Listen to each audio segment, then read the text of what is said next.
Hello friends, Heidi here from Rain Country. God is good all the time. And Mary over at Mary's Nest and I have decided to start a collaboration, and we're going to be making meals or some kind of dish from the items in our food pantry. Now this can be items that you've stocked up on, either on sale, items that you've dehydrated or canned or frozen that yourself.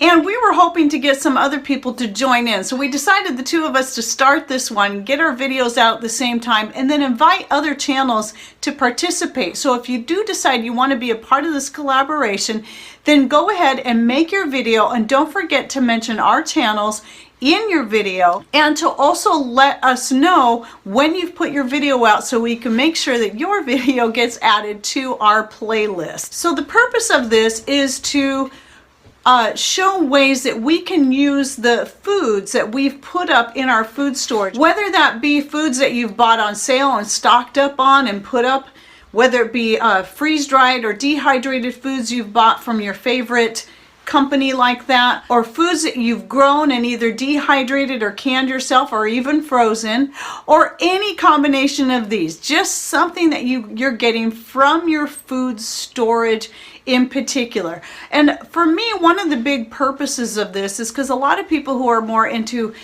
putting up for hard times, a lot of times people think about stuff like beans and rice. Well, that sounds really boring. There's so many more things that you can put up into your food storage. And even when it comes to your dehydrated and freeze-dried goods, some people may not even know how to use these things and incorporate them into regular meals. Now, when it comes to us, most of the meals that we make, most of the ingredients that are in there are things that are from our food storage in some way, shape, or form.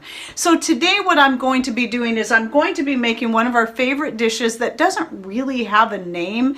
It's one that I got the basic recipe from the Tightwad Gazette, and I don't know what Amy Decision called it there. It's something that could be compared to maybe a rice-a-roni, but you're making it totally on your own. So let's go ahead and get started on this recipe so I can show you how I make. By the way, this recipe tends to be a really great family favorite that usually everyone is going to love. Now I'm going to be making this smaller than I used to when we had a family of 4. If you have a bigger family of at least 4 or more, I recommend doubling or tripling this recipe. So what I'm going to start with is 1/2 cup of white rice. Yes, you can use brown rice in this or wild rice. I find that it doesn't cook up and turn out quite as good as using a good white rice. So for this 1/2 cup, and like I said, I used to double this, so it used to be a whole cup of the rice. And this amount that I'm making is still going to make quite a bit. Then the other thing that you're going to need is some kind of pasta for the other 1/2 cup or other full cup if you're doubling the recipe. And what I always do is I use spaghetti noodles, but you can also buy smaller versions of pasta like the orzo, or anything that's just really small is what's going to be recommended.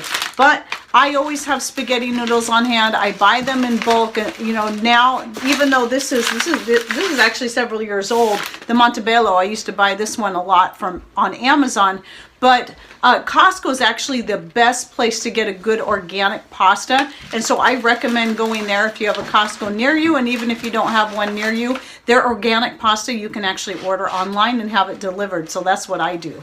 So what you want to do with your pasta is if you're going to do spaghetti noodles like this, you want to break your noodles up. Take a small amount like this at a time, don't get much more than that, and break your noodles up rather small. And you're just going to keep doing this until you fill up your measuring cup to the right measurement. So when I did this for our bigger family, when our kids were still at home, I would use a 2-cup measuring cup, put in 1 cup of rice, and then just keep breaking these noodles up until I had the full 2 cups. This case, obviously, I'm using a 1 cup and doing 1/2 and 1/2.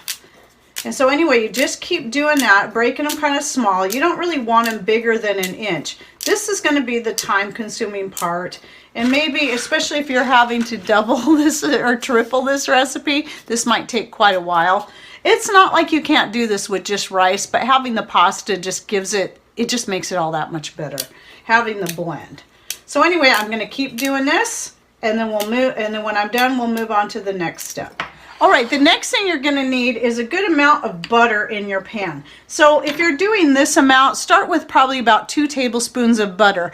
And in fact, I should have already done this. I should have already put it on my wood stove. But while you're breaking up your noodles, have that butter in your pan and have it heating up so that it gets melted and nice and hot. So I'm going to put this on my wood stove. If you're using a conventional range, I'd say maybe about medium heat for this.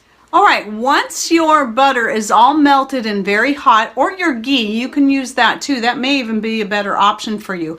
Then take your pasta and your rice blend and go ahead and pour it right there into the hot butter, and have a wooden or bamboo spoon handy, and you're going to start stirring that in there, and you're going to keep doing that. You may even need to turn your heat up a little bit on your conventional stove if it's not hot enough, because what you're going to be doing is you're going to be browning your pasta and your rice. That's going to give it a real nice flavor as well as a good color. So this needs to be done before adding any kind of liquid to thoroughly cook the rice and the noodles. Okay, so my rice and my pasta is all nicely browned, as you should have seen in the video clips. And so now what I'm going to do is I'm going to start adding my spices and other things that I'm going to be putting into this blend. And now here's the great thing about this. If you want, you can leave out any of the ingredients I'm going to be putting in. Put in more of whatever you want.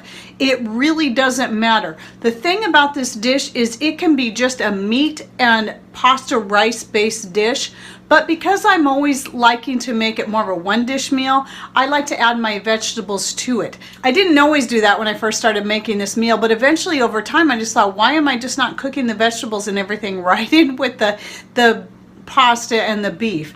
Which, by the way, I like to use ground beef when I'm doing this. Now, if I'm going to use a ground beef or ground venison or ground elk from the freezer, what I will usually do is I'll brown that in the pan first before I add in the butter and cook, and then brown the noodles and the pasta.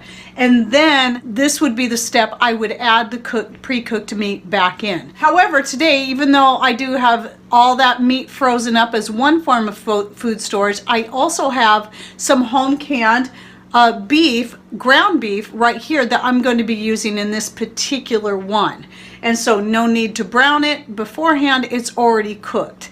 Now, just to be honest, though I've used this and I love the home canned ground beef, I really do like for this particular meal having the browned meat that I've taken from the freezer and then thawed it and then browned it first. But I'm just doing this more for the sake of demonstration of another way that you can use your home canned ground beef or ground venison or whatever it is you have. And this is actually from 2015, so it's several years old, but it's still just as good as the day that I canned it up. So I'm going to be using some of my own home dried vegetables, as well as some that I've got from Mother Earth Products, which is my current favorite place to buy freeze-dried and dehydrated foods that I either don't get enough of here on our little homestead, or they just don't grow well for us anyway. One of those things is going to be my homegrown zucchini that I then diced up and dehydrated. This is now my favorite way, my favorite shape and all that,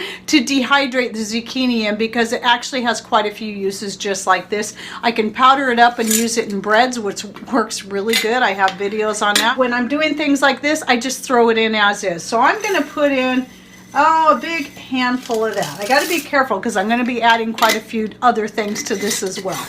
And then another favorite that I like to add to such meals, soups and things like this, is the Mother Earth Products carrots, dehydrated carrots. I love their dehydrated carrots. So I'm going to put in another handful of that. So that's a few tablespoons right there. I would say up to about 3 tablespoons, maybe not quite a quarter a cup, but close to it. And then the other thing that tends to go in all of my meals is my own homegrown dehydrated mixed greens blend. Now I have a video on what all is in this that I'll go ahead and link down below. It actually changes from year to year. Just to give you an idea of some of the things that are typically in here, that would be strawberry leaves, grape leaves, kale, dandelion leaves for certain, and stinging nettle, plus a whole bunch of other goodies that come from the garden. So I'm going to put another, oh, not too much.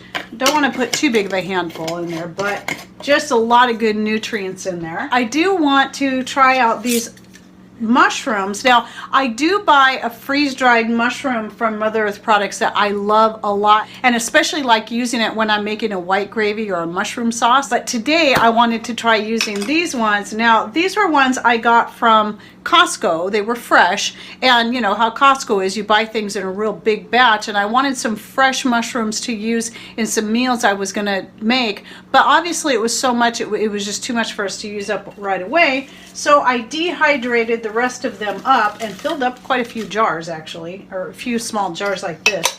So I'm going to put a handful of those in because we really like mushrooms. These are the brown mushrooms, organic ones that you can find at Costco. And then something I would also normally use are the Mother Earth Products dehydrated onions, but I'm going to leave those out this time. But I will be adding the granulated garlic that I get from Costco. So I'm going to put in a whole handful of that because we like lots of garlic, and that would probably be about 2 tablespoons that I'm looking at there. Now, what I'm going to use instead of those 1 onions is I've really been getting into the Mother Earth Products 3 onion soup dip mix and trying it in all kinds of things. I've actually made several dips with it, and it is so good.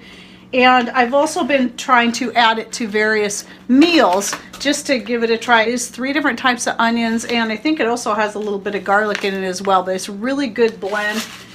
And so I'm going to put in, there's the little packet there, I don't want that in there, another handful of that. So that way I'll be getting the onions in 3 different types all in one.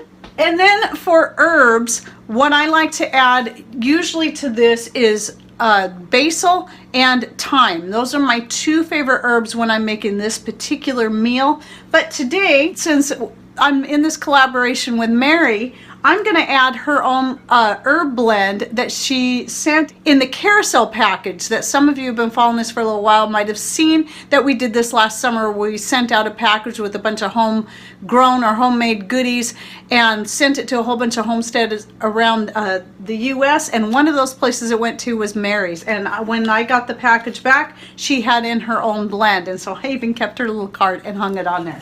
So I'm going to be using a handful of that. Now what she's got in here is, let's see, does it say? I can't remember. Oh, the card doesn't say.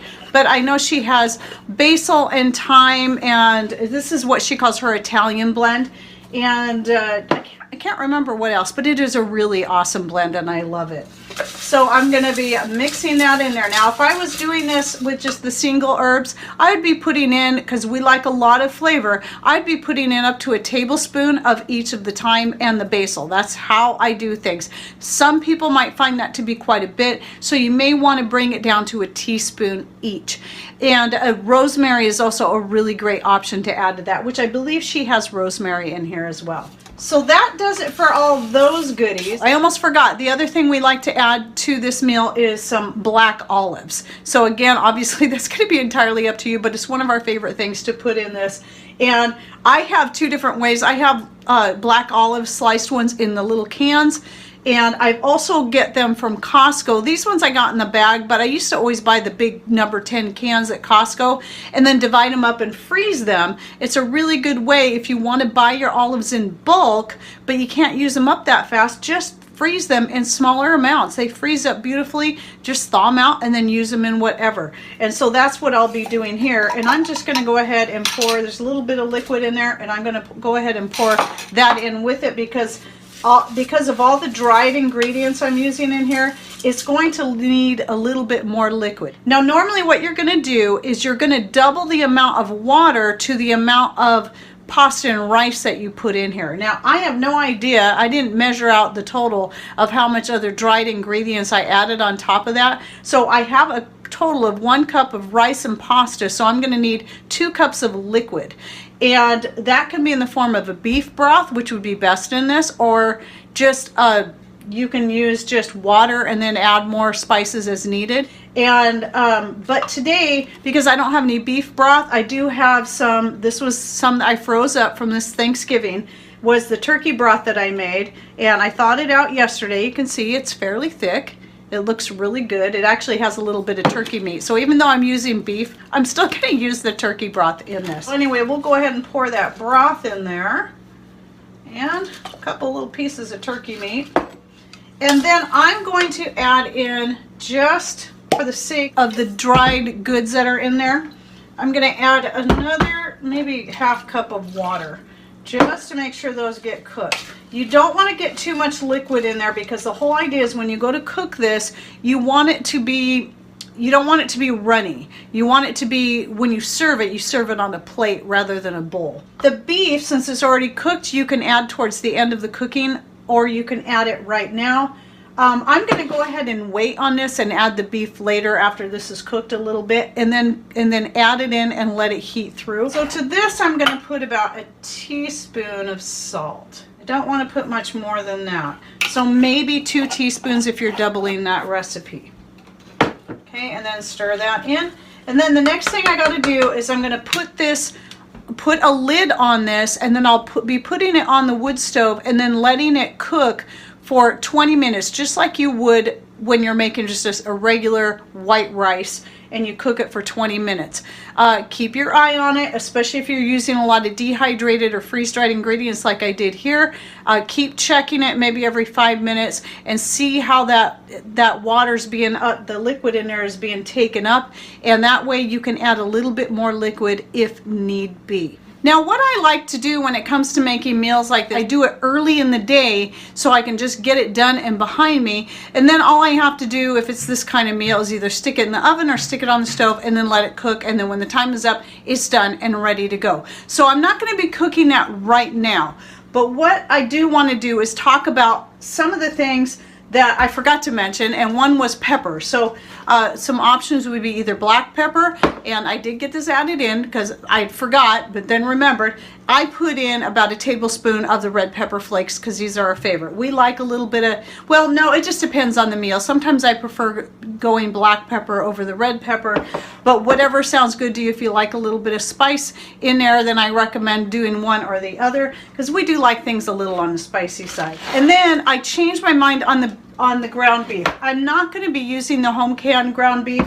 I'm going to be adding in this ground venison that I'd forgotten about. One of the deer that Patrick got a couple years ago, we had quite a bit of it made into ground venison, but the packages ended up being kind of big for us, so I thawed some out, used it to make one meal, made some meatballs and gravy, and then I took the rest and browned it up, because once it's browned, it's going to last longer in the fridge. But I do need to use this up, so that's going to go in this meal instead. So when I'm ready to cook that, when it gets down to the last 5 minutes, I'll go ahead and throw in the browned ground venison, and then go ahead and reserve this for another time. But by the way, if you haven't started canning your own meats, even the ground beef, I personally love it. I think it tastes awesome right out of the jar. I'm not going to be cooking this for a few more hours. I'll go ahead and put some video clips or pictures right here so you can see what the finished meal looks like when it's all done.